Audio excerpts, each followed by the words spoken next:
Jumping right straight into it on my quality lap number 2, braking between the 3 and the 4, trailing all the way down, using all the track early on the power. Now up into turn number 3, braking just before the 1, trailing it down early on throttle, which is a very important thing to do right here since it's a very long straight. Now through turn number 5, braking in between the 2 and the 3, which you couldn't see, so I'm sorry about that. Now using all the track up into third gear, braking at the porta potty, trailing it all the way down to the apex early on power, and it's important to use all the track here and get the car trailed in right. I dropped the throttle a bit too much. Now to turn 8, braking at the 2 marker, trailing it down, not using all the track. Now through the carousel, the corners 9 and 10, trying to set it up really nicely because this is another place where you could lose a lot of time. Road America is all about setting up your setting up the corners before the straight. Almost getting off track, which you could take a little bit of the grass right there. You won't get an off track right there. But now coming up through turn 12, I believe, braking, I think, at the 4, using all the track again, up into 4th gear, flat out right here, trying to get a late turn in. Not using all the track again, but it's whatever. Right here I lose a lot of time, but I still salvage it just a little bit. Now coming up to the line, it's gonna be a P4 start for us. Now my quality lap number 1. Reason why I didn't show you the full lap, because it was horrible. Braking before the number 4 going. Very conservative into turn 1. Now through turn 5, I am ashamed of this. This was despicable. Now on through lap 1 into P4, we are, you know what? Screw this. This stuff does not matter. Now up through the kink, I forget I'm on cold tires. Then I hit the DRS port. It does the complete opposite and then just gimme drag instead. But this is the reason why I get stuck in the kind of in the midfield. I wouldn't call it midfield, but on through lap 5, Thiago is putting pressure on me. He doesn't give me a lot of space, but I still take the position. I try to hold my line. Down through turn number 3, Fabio goes off track, which is very easy to do. Braking at the 1 board into the gravel trap. Nothing he could have really done about it would brake earlier. No duh. But once you brake too deep right here, you're kind of cooked.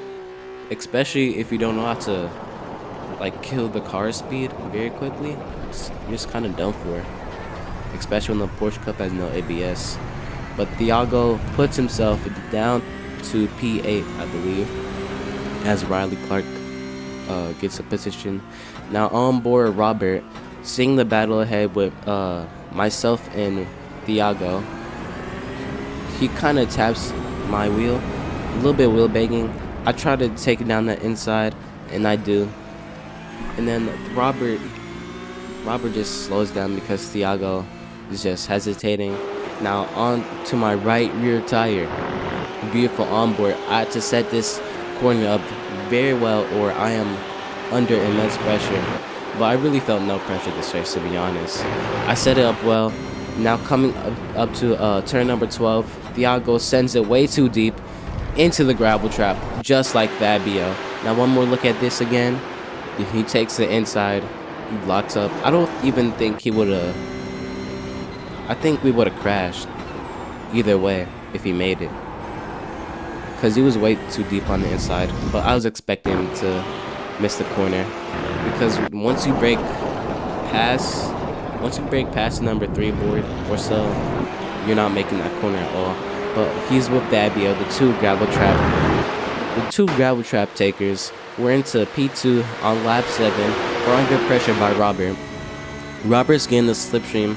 He's gonna try to send it around the outside. I hold it down the inside, braking as late as possible. I take the position. He's gonna try to do it under and over on me, but he's very hesitant on throttle. But right here, I need to set up my my apex right here, right now, or else I'm gonna be under pressure again. but I missed the apex terribly. But one thing I think I had the best exit out of here, because I was not hesitant on throttle. But I left too much space, but I still keep the position. Getting a little bit of wheel tapping right here, down through the turn 6, I believe. I take the position. I was not being hesitant at all. And now coming up through turn 8, he's under pressure by Sean Zong, but that does not matter. Now on lap 8, I'm under pressure again by Robert. I defend way too much and way too early. I do not know what I was doing, but this compromises my line tremendously, so I will be put under pressure again for the second time. Now through turn number 3, he's gonna line this apex up, but if you hear his throttle, he's way too hesitant on it. And now coming up to the we are real cheese people. He's gonna take all the slipstream. Coming up through turn 5, I take it really defensive, way too defensive. But this compromises my line. I go off track. I try to push him down to the inside, just like Road America at IMSA this year. Robert goes down the inside. I take it around the outside, but this is gonna turn it into the inside for the next corner. Through turn 7 we go. Sean Zong is gonna put Robert under pressure. Down through turn 8, will Robert go down for the move? Yes, he will. He takes that position back. He says, no, that is my position, not yours. This is my battle. Now coming up through turn 9 and 10, the carousel. We're gonna look down at my Cinderella Gray. Spoiler. You see the cars behind.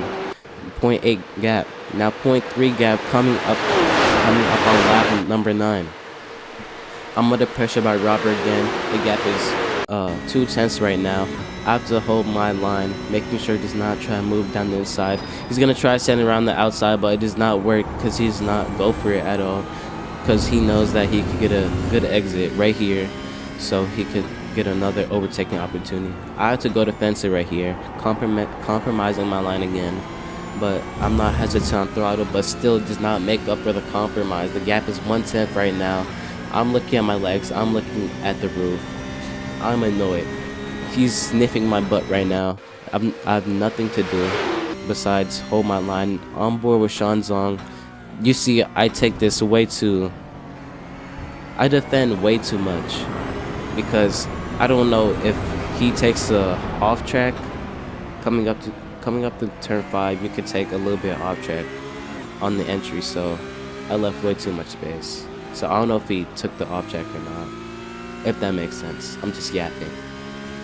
But coming up onto lap number 10, I'm under pressure on Robert again.